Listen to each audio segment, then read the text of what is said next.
Hi everybody, it's Make It month 2 and so far we've looked at using the jeweler's piercing saw to cut around outlines, outer shapes, as well as to pierce out inner shapes from solid pieces of metal by popping a hole in, threading your saw blade through and cutting internally. So check the previous videos if you want to recap on those. Without further ado, I'm going to show you how to cut double layers. The reason you might want to cut a double layer sometimes is because if you're trying to do a matching pair of things, or you're just trying to speed the process up a little bit. So for example, if I wanted to pierce out a pair of earrings, then what I could do is cut them at the same time with a double layer. So I'm going to cut off a piece of this brass with my shears. So if you want to know about cutting metal with shears, go back to Make It month 1 and have a look at those videos.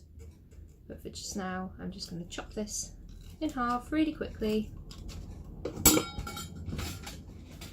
like so. And then can you see this sort of curly edges from the shears? So all I need to do is take my steel block, rawhide mallet, and give it a quick tap, and that will straighten out those curly bits.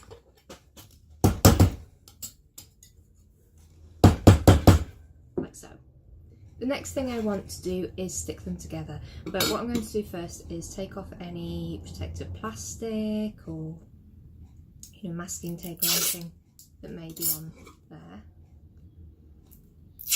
And then I've got my double-sided sticky tape. So because lots and lots of people have been asking, this is Rhino Ultra Tape, which is classed as a generic double-sided sticky, or it can also be used as carpet tape. So I'm going to stick it to one side of my metal. I'm going to grab my scissors. And if you remember from the earlier videos, it's really important that I remove any excess sticky tape that's sticking out the sides, like so, and then I can peel the backing off.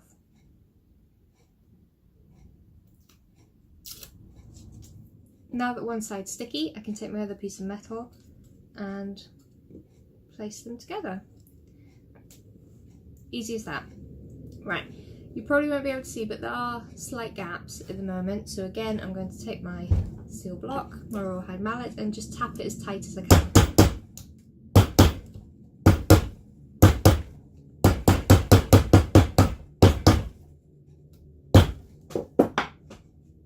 There we go. Nice little metal sandwich. Right, in my experience, that is enough to stop the metal from moving while cutting it. But I do know in the past students have sometimes found they get halfway around cutting the shape and the metals have moved. I don't know if it's because they haven't quite tapped it hard enough, or if they're just pushing really, really hard when they're supporting their work and therefore the metal is shifting. But if you're worried about that, you can wrap a little bit of masking tape around the outside as well, and that will secure it. Here's my masking tape. Oh, it's a good start. I'm going to take that, put it on the surface of my metal so I've got something to draw on, and I'm also going to wrap it around the edges, and that will, just doubly sure that the metal's not going to move while I'm cutting. So the next thing I'm going to do is I'm going to draw the shape I want to cut out on here. And again, if you remember from the previous videos, if you have a printout or something that you've already drawn, you can take the paper that's on and stick it to your metal with double-sided sticky. If you're drawing straight onto your metal, I recommend masking tape and something with a fine nib. And today I'm going to use a little shape template. So same as with previous days, I'm going to keep close to my edges of the metal so I'm not wasting metal sheet, and I'm just going to draw around the template. So now I have my shape ready to cut, and all I need is my saw frame and my blade. Because I'm cutting through 2 layers at once, so the metal is now twice as thick, I'm going to use a slightly thicker blade. This is a number 2/0, whereas previously I'd been using 4/0.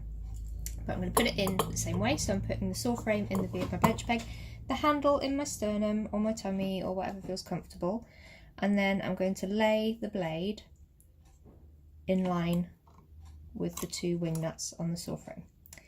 Now, if you remember, the teeth need to be pointing in the right direction, so they need to be pointing upwards and they need to be pointing towards you. If you can't see them, the way you can check that is by running your finger along the blade. So if it's completely smooth, that'll be the back of the blade. If it's catching your skin, you'll be going against the teeth and you need to turn it around. If it's tickly when you go towards you, that's correct.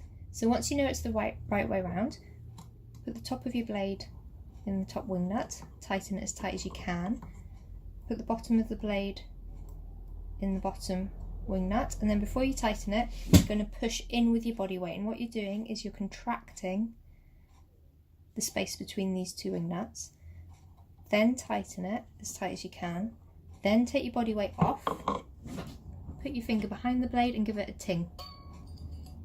You see that's a bit flat, it's a bit like doing, doing, doing, so it's not tight enough. So I'm going to go back in, loosen this again, push again, tighten it, ooh, there we go. Take it out, finger behind the blade, much higher pitched, which is what I'm looking for. The next thing I'm going to do, because I'm cutting a double layer, is I want to lubricate the blade to make it a little bit easier as it's cutting through. So you can use all sorts of stuff to lubricate your blade. Some people use a little bit of liquid soap, some people use WD-40, but the most common thing to use is beeswax. This is a generic block of beeswax. That's how they normally look. And if you remember from the previous videos, Kernowcraft kindly sent over some of their beeswax, which is what I lost because I've been carrying it around everywhere with me, making people sniff it. And like I said, it's really lovely because it's a local product to them, it's made small scale, it smells absolutely amazing, it feels nice. But the thing I was shocked about is it's actually cheaper than the generic beeswax that I'd previously been buying, so it's definitely a keeper. Because the blades are still quite thin, I'm going to run the wax on the back of the blade rather than the front, because then it's less likely to clog the little teeth up, and it's the back of the blade that's the widest bit, so that's the bit that's most likely to stick. So I just ran it down nice and quick, and you can see it's just got a little bit of wax. And now I'm ready to cut. So if you remember from the previous videos, I'm not to push forwards with this hand because the blades are thin and they will just snap. And I do need to support my work well with this hand so that the metal isn't jiggling around the place. The blade always needs to be straight up and down when you're cutting, and it should always be moving more or less on the spot, and then when you need to turn, you turn your metal as the blade is moving up and down. The other reason that it needs to be straight is because otherwise, if you tip, you think you know where near your fingers when you're cutting, when in reality you can be quite close to your fingers. So always straight so you can see what you're doing. And then if you're cutting something thick or a double layer, if you were cutting on an angle, as you turn the corners, the piece on the bottom is going to end up being a little bit bigger than the piece on the top because you're cutting it on a bevel. So nice and straight. Just change angles so that my hand isn't completely blocking everything. Right, so if you remember from previous videos, we always cut straight up and down with the saw. And there's a few reasons for that. One is safety, because we really need to support our work with this hand. So if we're cutting straight up and down, we can see exactly where the blade is and exactly where our fingers are. If we tip, it sort of looks as if we're nowhere near our fingers, but in reality, we are. So safety first, always straight up and down.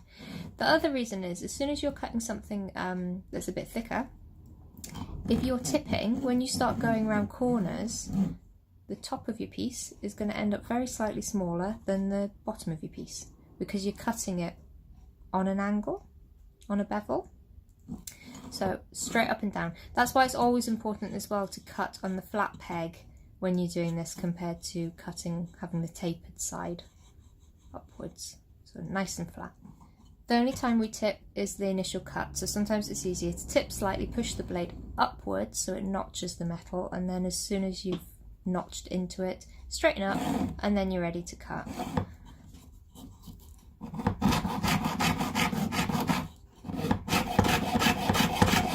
So when I'm doing straighter areas, I use more of the saw blade, and when you need to turn, I'm going to do smaller movements in a moment.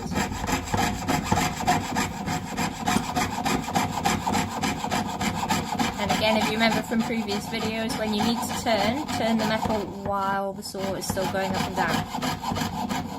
Because if you stop, turn and try and pull, you've twisted your blade, you're pulling on a twisted blade and it will just snap. So always moving as you turn.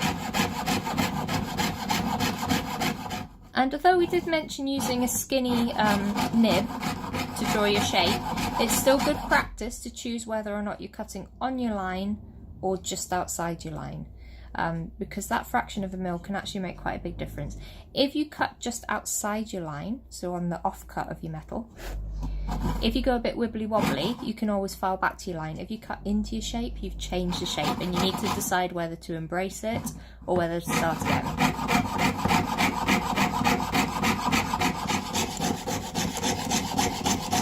So I'm cutting just outside my line. I've got my pinky, ooh, you can't see it, I've got my pinky sticking out so that I'm not gripping the saw really hard, and I'm doing nice smooth movements rather than jerking it about all over the place. So the saw blade is going up and down as I am turning the metal.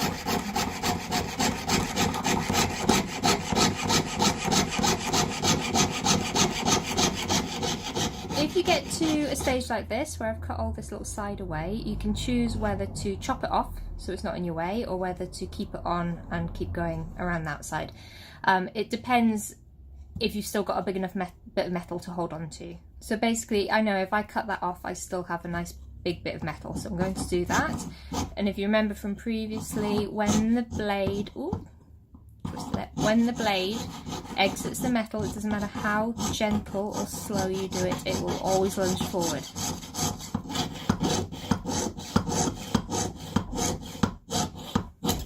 Like that. So I made sure my fingers were behind it, or at the very least the wood is between the blade and your fingers, because if you lunge into your hand you will catch yourself, which you don't want.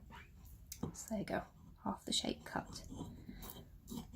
Back in, so I'm going to tip very slightly, notch into the metal. As soon as it's notched in, I'm straightening up, and I'm going to carry on.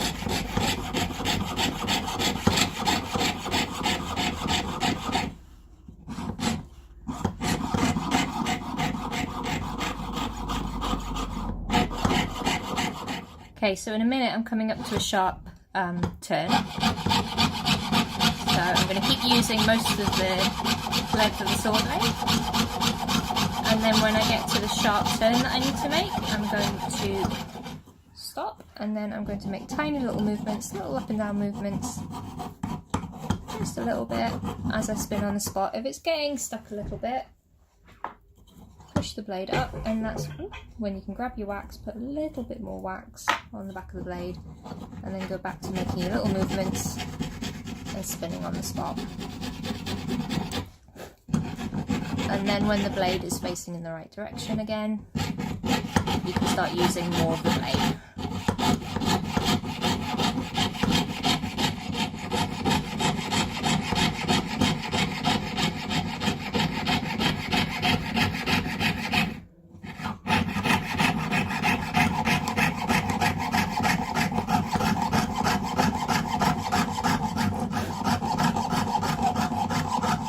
Same again, I've come to the tight turn, so I've stopped, pushed the blade up, put a little bit of wax on the back, tiny movements,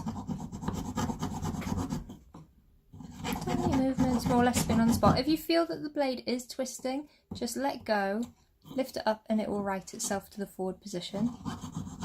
So small movements.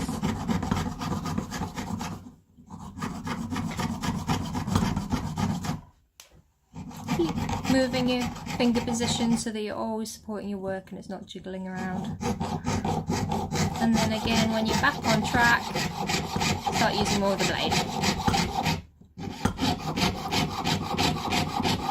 And once again, when you're about to exit your metal, make sure your fingers are behind the wood or behind the blade, because it will lunge forwards.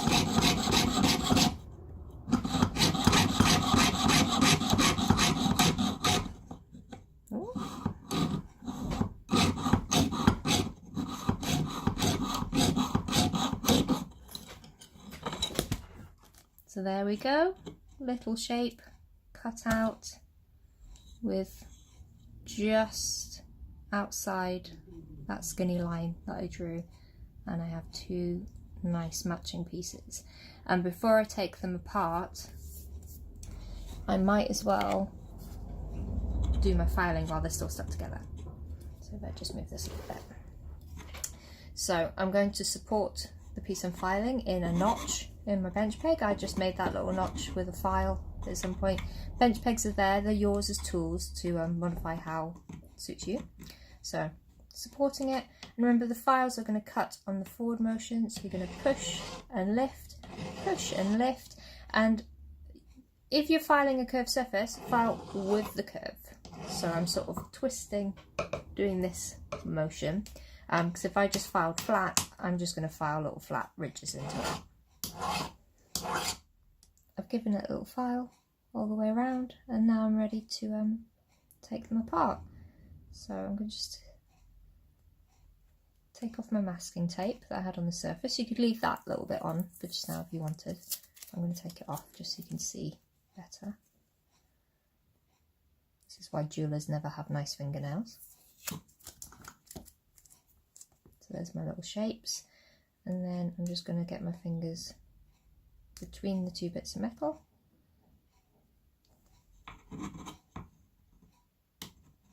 Once I get a bit of purchase, it should be easy,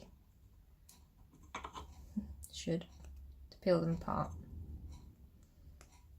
If you struggle doing that, like I am, if you get something like a ruler, you'll be able to slot this in between,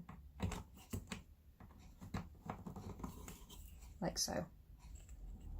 There you go. So I've got the ruler in between my layers now. I'm just going to use that to prise them apart, and this should just peel off, which is why I love tape, because it doesn't normally leave a residue behind. It's normally really easy just to peel it off, and then you're good to carry on with whatever you're up to. If it ever does leave a little residue behind that doesn't just rub off with your fingers, then nail polish remover is very good at quickly removing anything like that, but that's come off nicely now. And I have two matching cut out shapes ready to be, I'm going to give them a little bit of a sand, a little bit of a texture, and turn them into a pair of earrings. So I've got my shapes, I've given them a little bit of a sand, and now I'm going to give them a little bit of a hammer texture. So I'm going to stand up to do this. So if you remember from Make It Month 1, let me up a bit, we talked about hammering and how if you hit straight down, your overall shape of your piece won't change too much. If you hit directly on the edges or in a flicking motion, the metal will move in the motion that you're hitting it. One of the ways you can think about it is when you're hammering, you're not removing metal, you're displacing it. So if you think about having a piece of clay, if you took your finger and pushed it into a piece of clay, the clay is just going to bulge out in the direction that you push your finger and a little bit around the rest of the surrounding area that your finger has gone into. It's the same with the hammer. So because I've cut these first and I want to texture them, I'm going to hit fairly straight, which is why I've stood up, because I can hit straight like this rather than when I'm sat down. And I'm just going to go for it. So if you're worried about your fingers, you could put masking tape to hold it in place. Hammer the whole body of the earring, and then I'm purposely going to hammer on the edges just to soften them and make them go a little bit wibbly wobbly.